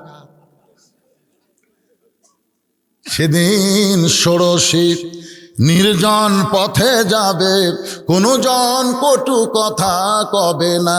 পথে আর প্রান্তরে সম্পদের মোহে পড়ে খুন আর হাজানি হবে না। সবাই বলেন, যদি মেনে চলি কোরআন আর রাসূলের বিধান, সকলেই শান্তিতে থাকবে। বাংলার আকাশে কলেমার পতাকা যেদিন দুলবে। ওমর ফারুক বললেন, ভাইজান তুমি একটু ধৈর্য ধরো, আমার একটা ভালো ধাত্রীর খবর আছে। আমার কাছে একটা ভালো ধাত্রীর খবর আছে। ভালো ধাত্রী বোঝেন না, যাই বাচ্চা ধরে, তোমার কোনো টেনশন নাই, একটু ধৈর্য ধরো। এই বলে হযরত ওমর এক দৌড়ে বাড়িতে আসলেন। বাড়ির দরজায় সালাম দেন, আব্দুল্লাহর মা। ওমর ফারুকের ছেলের নাম কি? আব্দুল্লাহর মা। সঙ্গে সঙ্গে দরজা খুলে গেল। ওমর ফারুক চমকে বলে, আব্দুল্লাহর মা, তুমি আবার দরজার সঙ্গে সঙ্গে খুলে দিলে কেন? বিবি কান্দার বলে, স্বামী গো, আপনি যেদিন থেকে রাত্রেবেলা মানুষের দুঃখ কষ্ট দেখার জন্য ঘুরে বেড়ান, আমি সেদিন থেকে ঘুমাই না, সব সময় দরজায় দাঁড়িয়ে আমার স্বামীর জন্য দোয়া করি। আপনি ঘুরবেন মানুষের দুঃখ কষ্ট দেখার জন্যে, আর আমি আরাম করব, সেই বউ আমি না। নেতাও ভালো, বউ ভালো। ওমর ফারুক বলে, আব্দুল্লাহর মা, জান্নাতে যাবা? তো বউ বলতেছে জান্নাত কোথায়? চলো এই জিনিসগুলো নিয়ে চলো, মানে একটা বাচ্চা ধরার জন্য যা যা লাগবে এইগুলো না, জান্নাত চলো। এখন স্বামীর কথা মতো স্বামীও পাগলা, বউ পাগলি, পাগলা পাগলি ধরে কোন পাগলা, অর্ধ জাহানের খলিফা পাগলা। বউরে নিয়ে তাবুর অপর পৃষ্ঠাতে ঢুকে দিস আর বলতেছে ধৈর্য ধরো, ধৈর্য ধরো, আল্লাহ তাআলা অবশ্যই সুখবর দেবেন। কিছুক্ষণ পর ওমর ফারুকের বিবি তাবুর ভিতর থেকে বলতেছে, ইয়া আমিরাল মুমিনিন, আপনার বন্ধুকে খবর দেন তার বিবি সুসন্তান জন্ম দিয়েছে, মা এবং সন্তান ভালো আছে। আপনার তো সুবহানাল্লাহ করেন, কিন্তু ওই যেই বেটা 3 বার সালাম দিছে, সালাম তো নেয়নি, গরম যখন শুনছে ইয়া আমিরাল মুমিনিন, কাঁপতে কাঁপতে পড়ে গেছে। কি? ওমর ফারুক বলে, ভাই কোনো টেনশন নাই, এই দায়িত্ব আমার। কে কোথায় কেমন ভাবে থাকে? আব্দুল্লাহ বলতেছে, গভীর রাত্রে আমার বাবা আমার ঘরের দরজায় এসে বলতেছে, আব্দুল্লাহ রে, ও আব্দুল্লাহ। আমি সঙ্গে সঙ্গে দরজা খুলে দেখি বাবার হাতে একটা পাঞ্জাবি। আমি আব্দুল্লাহ চমকে গিয়ে বললাম, বাবা আপনি কি জানেন না বাইতুল মাল থেকে আমার একটা পাঞ্জাবি দিছে বাবা, আবার গভীর রাত্রে আপনি আর একটা দিবে রাইছেন। ওমর ফারুক আল্লাহর কোরআন তেলাওয়াত করলেন, ইন্নাল্লাহা ইয়ামুরুকুম আন তুআদ্দুল আমানাতি ইলা আহলিহা ওয়া ইযা হাকামতুম বাইনান নাস আন তাহকুমু বিল আদল। আল্লাহু আকবার। আব্দুল্লাহ রে, বাইতুল মাল থেকে তোর একটা পাঞ্জাবি দিছে, আমি আর একটা পাঞ্জাবি দিয়ে বেড়াইছি, এই কথা তুই কেমনে মনে করলি? আব্দুল্লাহ রে, আমি যে পাঞ্জাবি নিয়ে তোর সামনে দাঁড়াইছি বাজান, এইটা বাইতুল মাল থেকে আমার ভাগে পড়েছে। এখন বল, এই খাটো পাঞ্জাবি পরে কি খুতবা দেওয়া যায়? মুসল্লি খাটো পাঞ্জাবি পরলে কোনো সমস্যা নাই, কিন্তু ইমামের দিকে সবাই তাকায়। আপনারা বলেন ইমামের দিকে তাকায় না? একজন আমাকে ফতোয়া চাচ্ছে, হুজুর ইমামের দাড়ি যদি 1 মুষ্টির নিচে হয় তার পাশে কি নামাজ হবে? তা আমি একটু বিরক্ত হয়ে বললাম, কে রে ভাই, ইমামের দাড়ি 1 মুষ্টির নিচে তুমি কেমনে মাপলে? তুমি কি দাড়ি ধরে মাপছা? তখন না হুজুর, দূরে থেকে দেখে আন্দাজ করছি। বলবেন বেশি রাত হওয়া হবে না, আপনি টেনশন করেন, শেষই করে দেবো। এই পাগলারা চলবি তো, এখন শেষ, এখন শেষ। বাইজিদ বোস্তামি কোরআন শরীফ কুটি পড়ে আছে। আপনারা কি পতিতার ঘরত কোরআন থবেন? জাগা মতো কোরআন লিয়ে যাওয়া লাগবে। তোর কোন কথা ঠিক কিনা? ওয়াজ বুঝতে পারতেছেন না কি? আরে বাবা একটু মনোযোগ দিয়ে শোনেন, আমি যেটা বলতেছি একটু খেয়াল করেন। তো এখন ইমামের দাড়ি তুমি মাপলা কিংবা কেমনে? হুজুর ইমাম যখন খুতবা দিচ্ছিল তখন আমি দূর থেকে মুঠ ধরছি আর চোখ বন্ধ করে আন্দাজ করছি, মনে হচ্ছে মুঠের চাইতে কম হবে। আমি তখন বললাম, কে ভাই তোমার দাড়ির খবর কি? আমার নাই। তাই বলে হুজুর থাকা লাগবে না। যেই দেশে ইমামের দাড়ি মানুষ মুঠ দিয়ে মাপে, আর সেই দেশে যদি দাড়ি মোছ কিছুই না থাকে তাকে জাতীয় ইমাম বলা যাবে? কারণ তাকে জাতীয় ইমাম বলা যাবে, কারণ বাংলাদেশে যাকে তাকে জাতীয় নেতা বলা যাবে, কিন্তু জাতীয় ইমাম বলা যাবে না। ইমামতি করবার গেলে কিছু জিনিস মানুষ দেখে। কথা কন না ভাই, কথা কন না কেন? হ্যাঁ দেখে, ফাজলামো করার একটা সীমা থাকে। যাকে তাকে জাতীয় নেতা বলতে পারেন, কিন্তু জাতীয় ইমাম বলা যাবে না। ইমামের দিকে মানুষের গুরুত্ব আছে না নাই? ওমর ফারুক বললেন, আব্দুল্লাহ তোর পাঞ্জাবিটা আমাকে দান করে দে বাবা, তোর টামারটা মিলে আমি একটু লম্বা জুব্বা বানাবার চাই। আব্দুল্লাহ গভীর রাত্রে তার কাপড়ের অংশ বাবাকে দান করে দিলে। বাবা আব্দুল্লাহর কাপড় তার কাপড় একত্র করে সারা রাত ধরে বাবা লম্বা জুব্বা বানায়া, সেই জুব্বা বানায়া আমার বাবা খুতবা দেয়। এখন বলো বাবার খুতবা শোনা যায় কিনা যায়? সমস্ত সাহাবীরা চিল্লায় বলে, আল্লাহর কোরআন দিয়ে যখন রাষ্ট্র চলবে, মুসলমান এমন ভালো মানুষকে নেতা হিসাবে দেখতে পাবে। আপনারা বলেন তো যে বেটার কাপড় নিয়ে পরনের জুব্বা বানায় তার কোনো চামচা আছে? চামচা। এখন চেয়ারম্যান সাহেব বালতি দিয়া চাউল মারতেছে, বালতি দিয়া। প্রত্যেকটা কার্ডে লেখা আছে 10 কেজি। ধরে কোন কয় কেজি? এখন চৌকিদারের কাছে বালতিতে একটা লাল দাগ দিছে, এই পর্যন্ত চাউল দিব। বালতিকে চাউলের পরিবারের চাউল দিয়ে একজনের সন্দেহ আছে, ক্যারে লেখা আছে 10 কেজি, কোনো কিছুই নাই, দাঁড়ি পড়লাও নাই, কিছুই নাই। ওই মাফিছে, মাফা দেখে 8 সের, 10 কেজির জায়গা 8 সের। মনে করছে একটু লোকমা দেই, তো একটু লোকমা দে, লোকমা বোঝেন না। চেয়ারম্যান সাহেব বলছে, চেয়ারম্যান সাহেব লেখা আছে 10 কেজি, দিলেন তো 8 সের। চেয়ারম্যান সেক্রেটারি বলতে নাম কাট, নাম কাট। ওই জোরহাত করে বলতেছে, না স্যার যা আছে তাই দেয়, নাম কাটেন না। চেয়ারম্যান কে পাগলা, তোর 2 কেজি নাম আনলে আমি চামচা পালমো কি দিয়ে রে। আজকে যেই নেতার পিছনে যত চামচা ঘুরবি বুঝবেন সেই নেতা জনগণের মাল তত মারবি। জোরে কর কথা, ঠিক কি না? হাসবি আল্লাহ নিমাল ওয়াকিল অনিমান মাওলা অনিমান নাসির।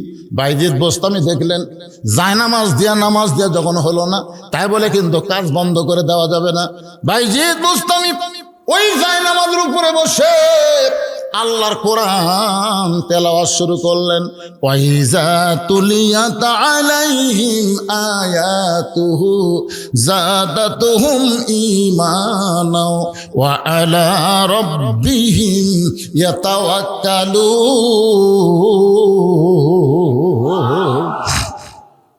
কোরআনের তেলাওয়াত শুনলে কি বাড়ে?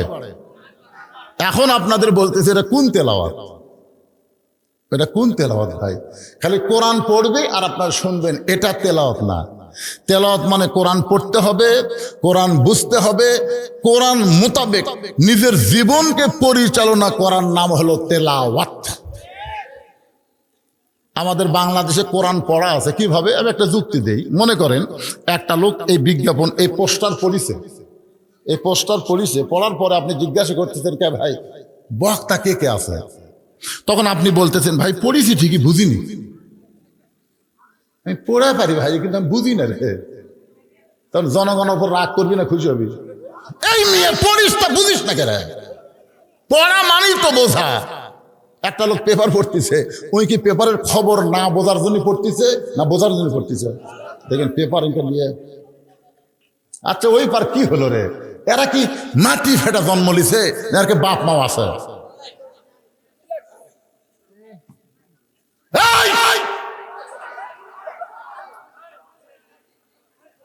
আশ্চর্য কথা, খালি হইচই করতেছে, খালি হইচই করতেছে। কি একটা ওয়াজ হচ্ছে, মা ভালো তো সন্তান ভালো। জোরে কর কথা, ঠিক কিনা? পেটত বাচ্চা নিয়ে মা গোটা 5 বিবি ঘুরিছে, উই আর এক জায়গায় বসে থাকা পারে? ওই পেটের মধ্যে থেকে আর ঘোরনি ব্যারাম শুরু আছে। বাচ্চা পেটত নিয়ে যেই মা ঝগড়া করবে, ওই বাচ্চা দুনিয়াতে এসে কণ্ঠস্বর উঁচা হবে, জানেন আপনি? পেটত বাচ্চা নিয়ে যে মা মিথ্যা কথা কয়, ওর পেটের বাচ্চা মিথ্যাবাদী হবে। পেটের বাচ্চা নিয়ে মা নামাজ পড়ে না, ওই বেটা জীবনেও নামাজি হবে না। ইমাম গাজ্জালি বলেছেন, পেটে বাচ্চা আসার সঙ্গে সঙ্গে আল্লাহ তার মাসিক ব্যারাম বন্ধ করে দেয়। মাসিক ব্যারাম বন্ধ করার অর্থই হলো বাচ্চা থাকার কারণে মার ইবাদতের যেন কোনো কমতি না হয়। প্রতি মাসে 3 দিন 5 দিন 7 দিন একটা অসুখ আছে না নাই? কিন্তু যেই পেটে বাচ্চা আসে অসুখ আর থাকে না। কি জন্য থাকে না জানেন? যে অসুখ থাকলে তো ইবাদত করে পারবি না, অসুখ আল্লাহ বন্ধ করে দেয়। পেটে বাচ্চা নিয়ে আমার নামাজ পড়তেছে, রুকুত যখন থেকে শেষ দাঁত গেছে, পেটের মধ্যে 5 মাসের বাচ্চা কেউ চাপা খাচ্ছে, এরকম রুকুত থেকে শেষ দাঁত গেলে পেটে একটু চাপা লাগে না? ফেরেশতা বলতেছে, আল্লাহ দেখো তোমার বান্দি সেজদা করবেন যে পেটের বাচ্চা চাপা খায়।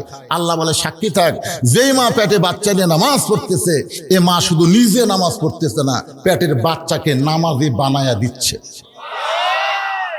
কি এরা যখন মায়ের ফেরত ছিল, মাও কি করছে আমরা বুঝতে পারতেছি না? কেরে কোরআনের মাহফিল হয়, বক্তা ওয়াজ করে, আর তোরা চিল্লাচিল্লি করিস, তার মানে বুঝিস ভালো মায়েরই সন্তান। আর শব্দ আছে, যদি খারাপের হতো তাহলে তর্ক করতো, আল্লাহ এই সোনার যুবকদেরকে তুমি হেদায়েত দাও, ধরে কোন আমিন।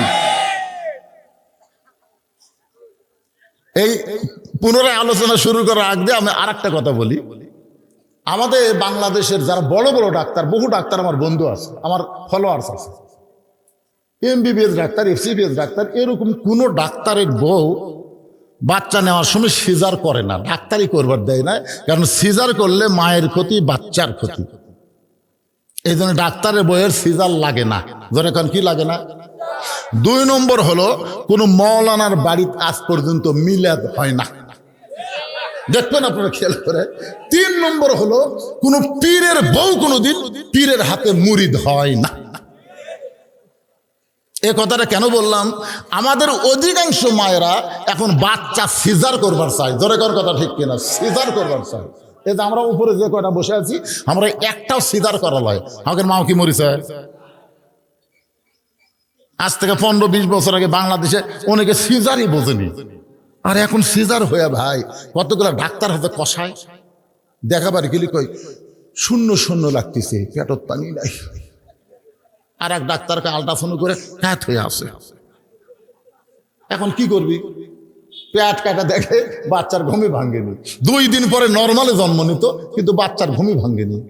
বড় ডাক্তারের টাকার লোভে যে পেট কাটলো, কিন্তু ঘুমই পারতেছে।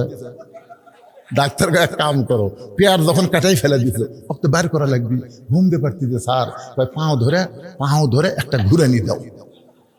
তখন এই পেটতে বের করে মাথার উপর দিয়ে একটা ঘুরানি দেয়। যেই ঘুরানি দিচ্ছে বাচ্চা মাথার ঝাঁকি খেয়ে করে কান্দে উঠছে। এমন ঝাঁকি খাওয়া খাসে ভাই, এই দুনিয়াতে এসে মোবাইল ছাড়া ভাত খায় না, মোবাইল ছাড়ার কান্না থামে না। জোরে কোন কথা ঠিক না? এমন ঝাঁকি দিছে। আমি আমার মায়েদের জন্য বলবো, মা আর সিজার টিজার করার না, মা বাচ্চা যদি হয় আল্লাহ নরমালে দিবে, নরমালে বাচ্চা হলে সেই বাচ্চা ভালো হবে। সুবহানাল্লাহ বলেন।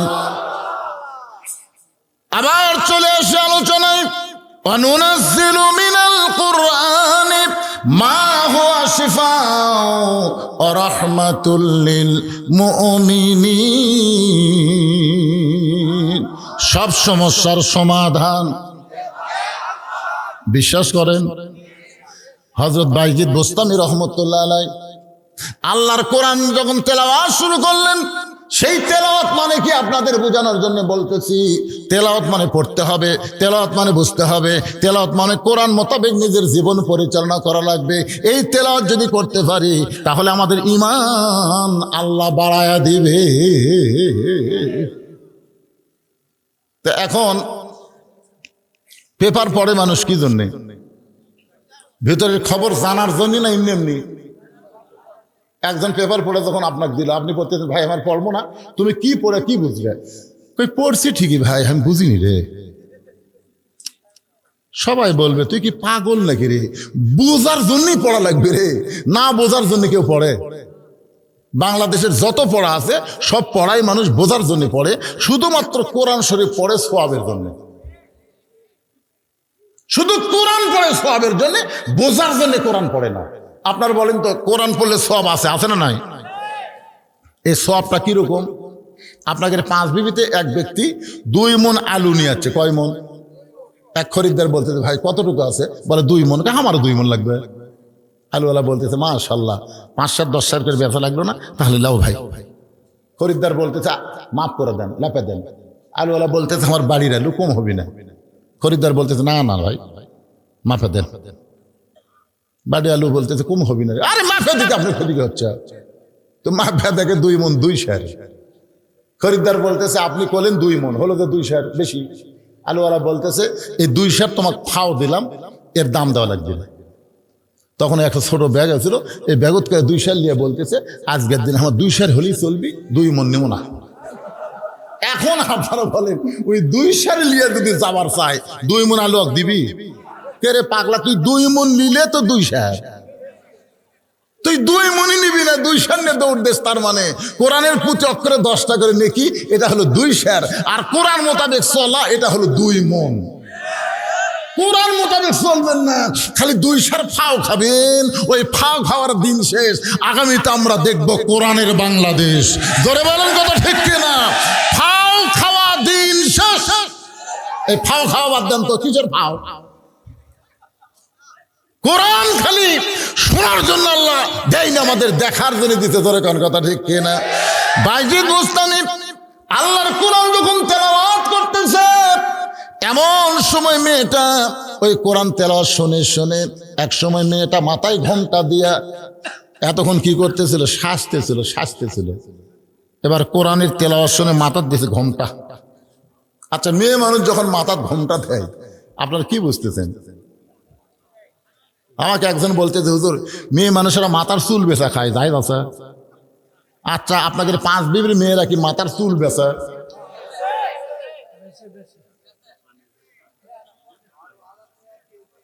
দেখছেন একজন কয় 12। আপনি কিভাবে জানলেন? মায়েরা শোনেন, পুরুষ মানুষ মারা গেলে 3 কাপড় দেওয়া হয়, মেয়ে মানুষ মারা গেলে 5 কাপড় দেওয়া হয়। তা আমি বললাম, মেয়েদের যে 2টা কাপড় বেশি দেয়, এই 2টা কাপড় কোন জায়গায় দেয়? বলে একটা হলো মাথা বান, একটা হলো সিনা বান। একটা হলো মাথা বান, কি বান? আর একটা হলো সিনা বান। আমি মায়েদের বলতেছি, মা এই 2টা জিনিসের গুরুত্ব খুব বেশি। মাথার উপর কাপড় দিয়ে থাকা লাগবে, মাথার চুল পর পুরুষ দেখানো যাবি না। তো চুলই যদি দেখান না যায় তো বেচা যাবি। তখন চুল কিনবার আসে, ওই একদিকে 1 টাকা কাঁচা 1 টাকা দেয়, আর একদিকে চুল দেয়। কাঁচা 1 টাকার সমান চুল দিলে 150 টাকা দিবি। তখন টাকা ভাবি, ওই ফেরওয়ালা আবার ভাবি বানাচ্ছে, ভাবি খালি সামান্য একটু লাগবে ভাবি। তখন বলতেছে, ভাই একটু ধৈর্য ধরেন, আমি আনতেছি। বাড়িতে একটা মুড়া যে চিরুনি নাই, মুড়া চিরুনি, মানে মাথা দিলে ক্যার ক্যার করে চুল ছেড়ে। স্বামী কিনে দেয় প্যারাশুট, স্বামী কিনে দেয় লক্ষ্মী বিলাস, আর ওই সামান্য চুল দেওয়ার জন্য। দেখেন তো ভাই, ফেরওয়ালা লালিয়া ছেড়ে দিচ্ছে। ঠিক আছে ভাবি, আজ একটু কম আছে, আগামীতে যেন বেশি হয়। আপনি বলেন, যেই চুল দেখাই যায় নাই, সেই চুল যদি লাড়িয়া ছেড়ে কিনে,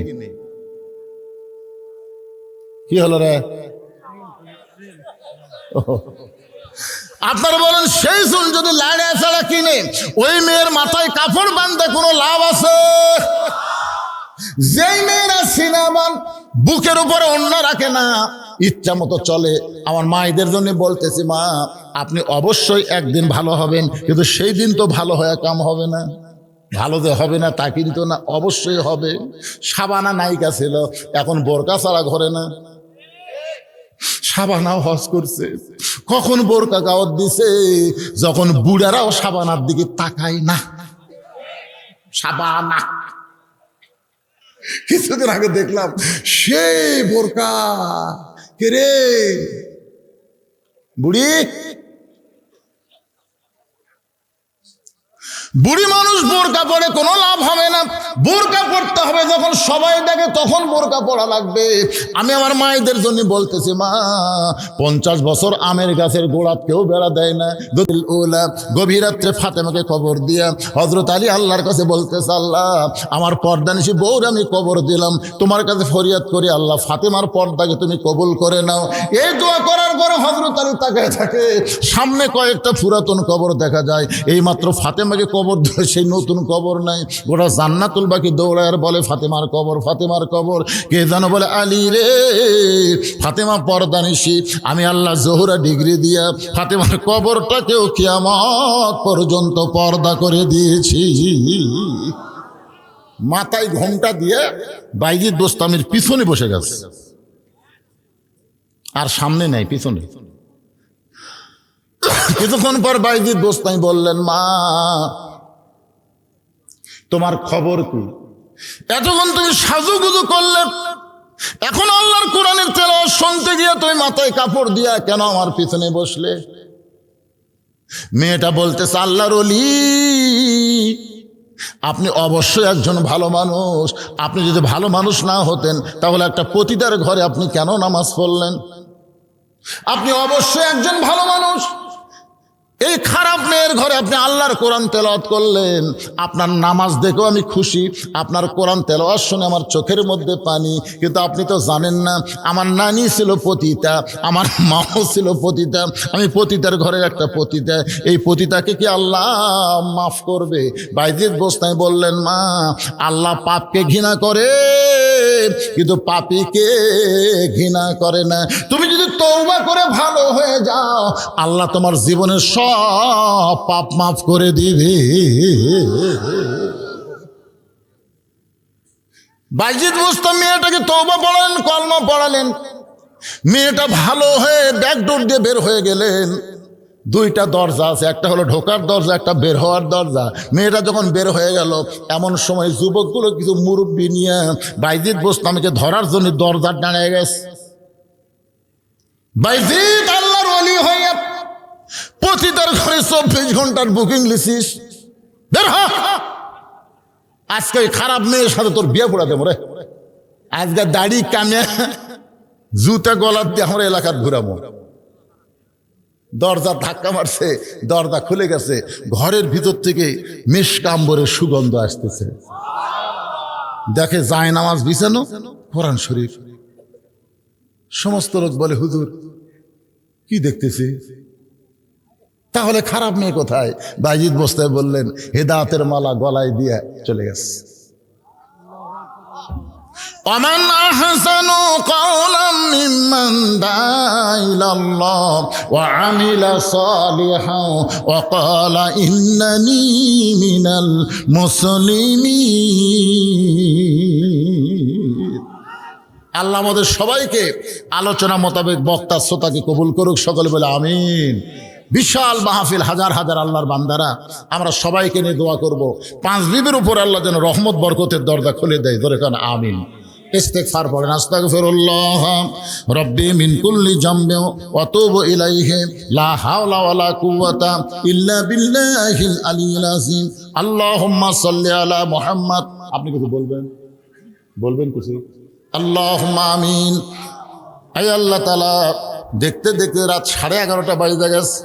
অনেক দীর্ঘ সময় পর্যন্ত তোমার বান্দারা বান্দিরা আরামের বাড়ি ঘুমকে বাদ দিয়া কোরআন হাদিসের মহব্বত কলিজার মধ্যে নিয়ে এই জান্নাতের বাগানে বসে বসে কোরআন হাদিস আলোচনা শোনার শেষে আমি গুনাহগারের সঙ্গে রহমতের দরজায় ফকির হয়ে দোকানা হাত তুলেছে।